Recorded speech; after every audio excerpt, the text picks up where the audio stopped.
I always thought Marcus was an open book, but 3 weeks before our wedding, I found the one chapter he'd kept hidden. Tucked behind a loose floorboard in the back of his closet sat a leather-bound diary, and the second I opened it, the man I loved vanished. It wasn't filled with romantic thoughts or wedding jitters, it was a cold, calculated logbook of my every move. He had been tracking my location, my bank statements, and even my conversations with my mother for 2 years. But the entries from last month were the ones that broke me. He wasn't just watching me, he was planning to replace me.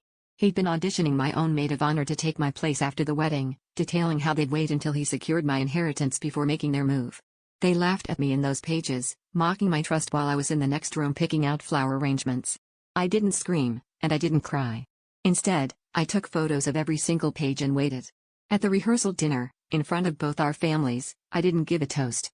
I handed out printed copies of his diary to every guest at the table. I watched the blood drain from his face as his fiction became the reason he lost everything. I walked out that night not with a husband, but with my freedom, realizing that sometimes the biggest secret isn't what people say, it's what they write down when they think no one is looking.